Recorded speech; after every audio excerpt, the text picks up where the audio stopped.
No, wait!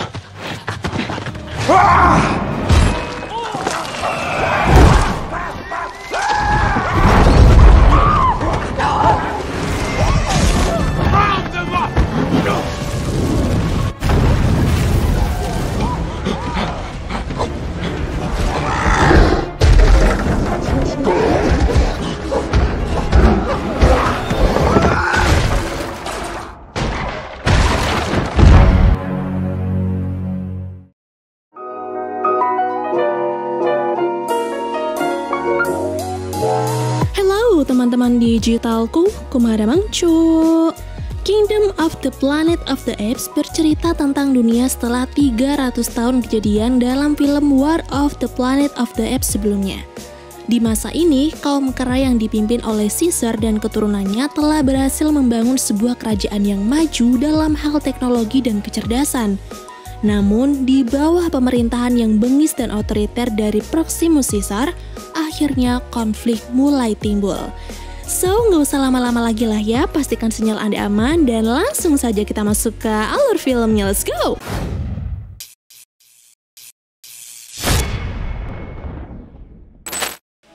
Film diawali oleh 3 ekor kera bernama Noah, Sona, dan Anaya. Ketiganya sedang mendaki puncak tertinggi hutan untuk mengambil telur burung elang.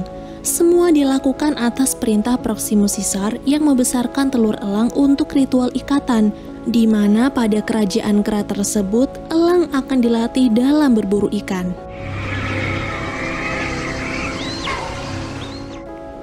Pada momen itu, salah satu kera bernama Noah mencoba mendaki puncak tertinggi hutan dengan sangat lincah. Akan tetapi, ketika akan sampai di puncak sarang burung elang, tiba-tiba sang induk datang dan menyerang. Waktu Noah diserang oleh sang induk elang, ia hampir saja terjatuh dari tebing karena tergesa-gesa untuk kabur. Beruntungnya, dia tergolong kera yang lincah hingga bisa selamat dari serangan maut itu. Setelah selamat dan mendapatkan 1 telur elang, mereka bertiga memutuskan untuk segera kembali ke kerajaan kera. Dalam perjalanan pulang ke kerajaan kera, tiba-tiba Noah menyadari kalau selimut di atas kudanya hilang. Beberapa saat kemudian, ketiganya melihat ada sosok manusia yang bersembunyi di balik pohon. Para kaum kera menyebut manusia dengan nama Eko, dan mereka menganggapnya makhluk berbahaya. Saat itu, Sona mencoba melawan Eko dengan melempar ketapel ke arahnya. Dan ternyata lemparan Sona mengenai tepat sasaran, namun makhluk Eko itu langsung lari ke arah lain. Melihat Eko kabur, Noah dan yang lain segera mengejarnya sampai ke sebuah goa. Sialnya mereka kehilangan jejak nih, dan Eko tadi hanya meninggalkan selimut milik Noah di ranting pohon depan goa tersebut. Mereka ketakutan saat akan mengambil selimut itu kembali. Hal ini dikarenakan posisi saat ini berada di wilayah terlarang bagi kaum kera. Tapi Anaya memberanikan diri untuk mengambilnya, lalu setelah itu ketiganya langsung lari terbirit-birit. Sesampainya di kerajaan kera, Noah langsung menghampiri ibunya yang bernama Dar dan memintanya untuk menemui sang ayah yang merupakan ketua klan. Saat itu Noah juga langsung menemui sang ayah yang sedang merawat puluhan elang di atas markas. Ketika Noah menemui sang ayah yang bernama Koro ini, dia bertanya perihal ritual yang akan dilakukannya besok pagi. Akan tetapi keberadaan Noah dicurigai sang ayah karena tercium bau darah Eko. Saat Noah memberikan selimutnya kepada sang ayah, dia langsung ditegur karena Koro mengira bahwa anaknya telah pergi ke hutan dan bertemu dengan Eko. Namun kecurigaan itu langsung dibantah oleh Noah. Dia berkata bahwa dirinya tidak keluar dari hutan, namun Eko sendirilah yang menghampiri keberadaan mereka di hutan. Mengetahui jika para Eko sudah berani menginjak wilayah kera, Koro memerintahkan anggotanya untuk pergi ke arah goa guna menakuti Eko agar meninggalkan wilayah mereka. Sementara itu, pada malam harinya, Noah yang sedang memperbaiki jemuran ikan terkejut dengan adanya suara misterius dari arah gubuknya. Setelah diperiksa, ternyata suara itu adalah Eko yang sebelumnya dia lihat. Tapi lagi-lagi dia mendorong Noah dan pergi melarikan diri. Saat Noah akan mengejar Eko, dia merasakan ada rasa yang aneh di dadanya. Dan ternyata telur elang yang ia dapatkan kemarin pecah begitu saja akibat serangan Eko. Melihat telur itu pecah, Sona dan Anaya rela menunda ritualnya agar Noah bisa mencari telur lagi. Namun Noah tidak ingin membuat ayahnya malu dan memutuskan untuk mencari telur lagi sendirian pada malam itu juga. Setelah menempuh perjalanan panjang dengan menunggang kuda, Noah akhirnya tiba di tempat di mana terdapat banyak sarang elang. Tapi saat Noah turun, tiba-tiba ia mendengar suara seekor kera yang berteriak sangat kencang. Noah pun diam-diam mengikuti arah dari suara tersebut dan dia kaget saat melihat anggota yang dikirim oleh ayahnya telah tewas tertusuk tombak. Merasa ada bahaya di sekitar tempat itu, Noah bersembunyi di balik semak-semak setelah melihat rombongan kera berkuda lain. Rombongan kera itu menghampiri bangkai kera yang diserang tadi dan tampak rombongan kera tersebut memakai topeng dan tongkat listrik.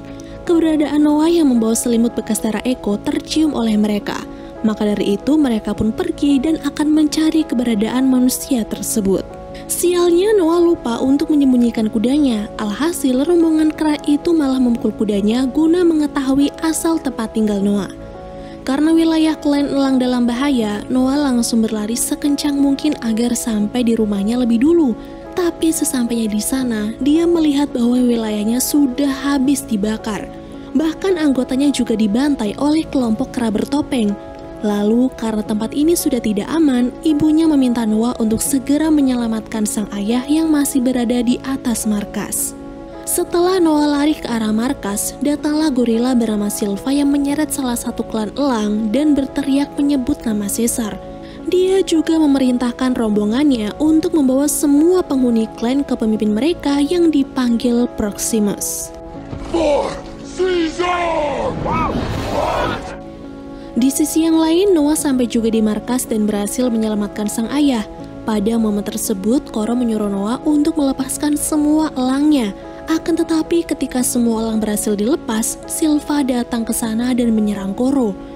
Melihat sang ayah diserang, Noah sontak menyerang balik sang gorila.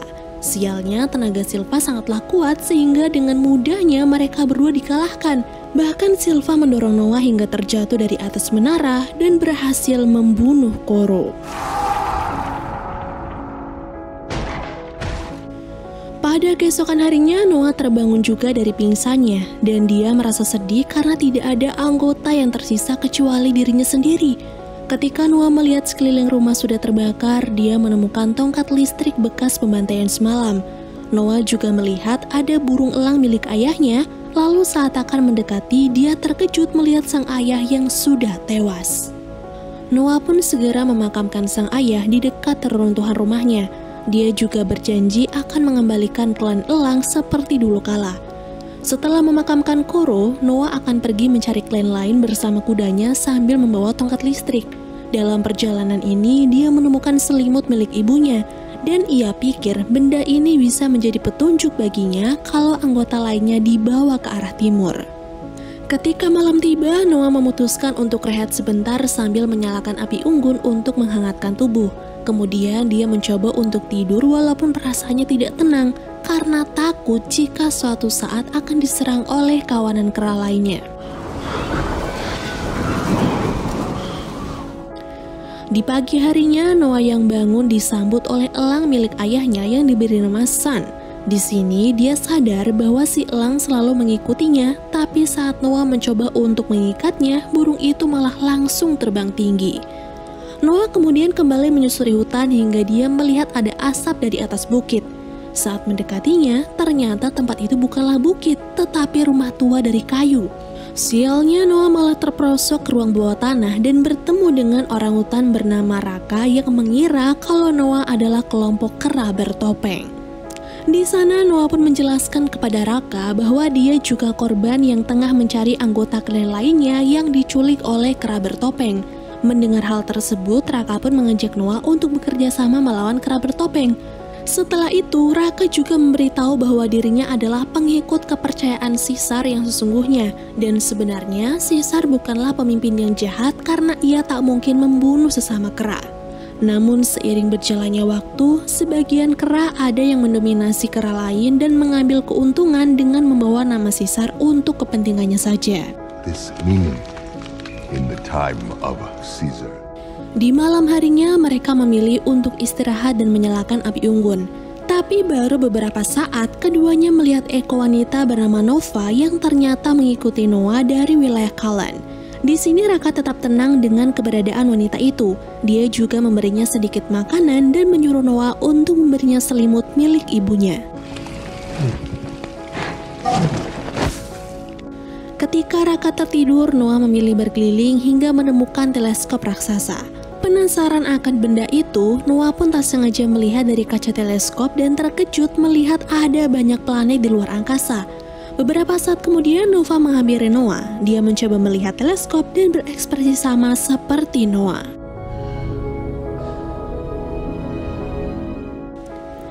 Pada keesokan harinya, Raka memutuskan untuk mengajak Nova bergabung dengan mereka. Dalam perjalanan, ketiganya melihat gerombolan zebra yang tengah minum di sungai. Di waktu yang sama, terlihat juga orang primitif yang sedang minum. Mengetahui hal ini, Noah merasa prihatin karena pada zaman itu posisi manusia masih berada di bawah kaum kera. Sekarang Nova bisa berkumpul kembali dengan manusia-manusia lainnya. Oleh karena itu, Noah memutuskan untuk meninggalkannya di sana. Sebelum pergi, Raka memberikan Noah sebuah kalung bersimbol The Order of Caesar. Hal ini bertujuan agar dia memiliki jiwa seperti Caesar. Ketika Noah memulai perjalanannya kembali, tiba-tiba kera Proximus datang menyerang semua manusia dan dalam penyerangan itu Silva mengincar Nova. Dia mengejarnya hingga ke semak-semak. Saat Nova hampir tertangkap, dia memanggil nama Noah sekeras mungkin. Mendengar teriakan itu, Noah langsung menjemput Nova dan menyelamatkannya. Di sisi yang lain, melihat mereka diserang oleh Silva, Raka pun langsung berlari untuk membantu dan memukul si gorila tersebut. Setelah berhasil kabur dan situasi mulai aman, Noah melepas kudanya agar keberadaan mereka tidak diketahui oleh Silva. Pada momen itu, Nova mulai berbicara dengan bahasa yang sama dengan Noah dan juga Raka. Dia memberitahu nama aslinya yaitu Mae. Tidak hanya itu, Cok. Mae juga mengatakan bahwa kelompok beserta orang tuanya telah diserang oleh kera bertopeng. Mae juga tahu kemana arah Proximus membawa klan Noah, yang mana mereka membawanya ke sebuah bunker di tepi pantai. Dengan ini, Mae ingin mengajak mereka ke tempat itu karena dia yakin ada kelompok manusia di sana. Setelah dipertimbangkan, mereka pun pergi ke tempat itu di keesokan harinya demi mencari klan elang. Di tengah perjalanan menuju pantai, mereka menemukan sebuah jembatan yang dibangun oleh bangsa kera. Tapi ketika akan melintasinya, tiba-tiba Silva datang dan menyerang mereka kembali. Pengepungan dari kelompok Proximus membuat Mae jatuh ke sungai dan tersangkut jaring, sementara Noah terluka dan tak berdaya setelah diserang oleh Silva. Momen yang menegangkan terjadi ketika Raka ikut tersangkut jaring saat berusaha menyelamatkan Mae. Dan dengan kejamnya, Silva memotong tali jaring tersebut hingga akhirnya Raka hanyut di sungai. Di sini Silva berhasil menangkap Noah dan Mae lalu membawa mereka ke markas di tepi pantai, tepatnya di dalam kapal yang terbengkalai. Di sana mereka digiring ke bunker raksasa yang ternyata di sanalah tempat para kera dikumpulkan, guna dijadikan budak pekerja untuk membuka brankas yang sampai saat ini kaum Proximus belum bisa membukanya. Di tempat itu Noah bertemu dengan Sona dan langsung memeluknya. Sementara Mae diseret ke dalam kamar dan bertemu dengan seorang pria bernama Trifeton yang bekerja untuk Proximus. Di dalam bunker, Sona mengajak Noah untuk bertemu dengan ibunya. Tapi tak lama kemudian, ketua Proximus memerintahkan semua kera untuk berkumpul di depan brankas. Di saat itulah Proximus muncul sebagai raja dan disebut-sebut menjadi Caesar. Dan sampai saat itu, nama Caesar dibawa-bawa kaum kera sebagai nama yang sangat agung. I am Caesar! Proximus memerintahkan para pekerja untuk membuka brankas dengan menggunakan berbagai alat, seperti rantai dan puluhan bahan peledak. Sayangnya pintu brankas masih belum bisa kebuka nih. Hal tersebut membuat Proximus sangat marah dan memaksa para kera untuk membuat bahan peledak sebanyak mungkin. Maybe. Melihat tingkah Proximus yang sangat kejam membuat dia bertanya kepada Trifeton. dan dijelaskanlah bahwa dulunya Trevethan diselamatkan oleh Proximus ketika diserang oleh kera yang lain. Maka dari itu, dia rela menjadi guru sejarah Proximus dan memberitahu bagaimana caranya menjadi Raja Romawi seperti yang sekarang sudah dilakukan. Saat jam makan siang tiba-tiba Noah diundang makan bersama Proximus, Mae, dan juga Trevethan. Dari situ, sang raja mengungkapkan bahwa ia memiliki rencana untuk berevolusi dan melakukan alam semesta. Dia yakin di dalam berangkas peninggalan manusia itu terdapat senjata yang bisa digunakan untuk menambah kekuatan nantinya. Proximus juga tahu kalau Mai adalah manusia yang tidak bodoh, maka dari itu dia mengincarnya untuk dijadikan pekerja. Karena Mai menganggap bahwa Proximus adalah raja yang jahat, dia menolak ketika diminta memberitahu cara membuka berangkas raksasa di sana. Dari sinilah Proximus melancarkan berbagai rencana, salah satunya adalah dengan mengadu domba Noah dan Mae. Sang raja bilang bahwa manusia adalah makhluk yang tidak dapat dipercaya. Dia juga yakin permintaannya ditolak karena para manusia juga ingin mengambil sesuatu di dalam berangkas itu. Sore harinya Noah merenung di tepi pantai sembari curhat kepada Sun karena dia merasa bahwa dirinya telah gagal membawa klannya kembali ke wilayahnya. Namun saat Noah melihat kalung yang dibawanya, ia teringat bahwa Caesar yang sesungguhnya percaya jika nanti manusia dan kera bisa hidup berdampingan satu sama lain. Lalu dari perkataan itu, Sun memilih Noah sebagai tuannya. Saat malam tiba, Noah pergi menemui Mai yang sedang mencari buku. Dia melakukan itu untuk membantu para manusia agar dia bisa kembali berkomunikasi lagi. Di sana Noah bertanya kepada Mai apakah manusia bisa hidup berdampingan dengan bangsa kera, dan Mai pun menjawab tidak tahu. Namun dia percaya suatu saat nanti semua manusia pasti sadar akan kesalahannya yang telah menciptakan virus mematikan. Untuk menciptakan kedamaian, Noah dan Mai sepakat bekerja untuk membuka berangkas serta membebaskan klan elang. Rencana pertama yang dilakukannya adalah Noah akan membangunkan Sona dan Anaya, kemudian bertemu kembali dengan Mai yang sedang merancang bahan peledak. Setelah selesai dirakit, mereka pun memasangnya di setiap sudut bendungan yang akan diledakkan guna membuat keributan. Sialnya, rencana Noah dan yang lain diketahui nih oleh Trevethan. Di sini mereka diperingati agar tidak bermain-main dengan Proximus. Tapi merasa dia akan menggagalkan rencananya, membuat Maya langsung mencekiknya hingga tewas. Pada malam itu juga, Mai memulai rencana dengan memanjat tebing menuju saluran udara agar bisa masuk ke berangkas. Setelah berhasil masuk, dia menyalakan panel listrik untuk menerangi ruangan berangkas dan mulai mencari tahu tentang keberadaan senjata dan kunci berangkas di sana. Setelah sekian lama mencari, akhirnya dia menemukan senjata berupa pistol dan kunci berangkas. Tapi saat pintu berangkas dibuka, ternyata Proximus sudah menunggunya di depan. Mereka juga sudah menyandra ibu Noah dan semua klan elang agar Noah menyerahkan dirinya. Melihat tingkah Proximus yang semena-mena malah membuat Mai kembali melanjutkan rencana berikutnya, yaitu menarik tali peledak.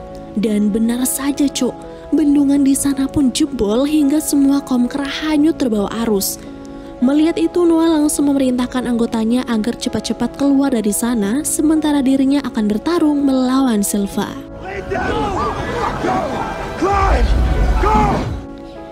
Setelah klan elang selamat dari dalam berangkas, tiba-tiba Proximus muncul dan ingin membunuh Noah. Beruntungnya, Noah segera menyanyikan lagu klan elang hingga beberapa saat kemudian semua burung elang termasuk Sun mulai menyerang dengan mencakat Proximus hingga tewas.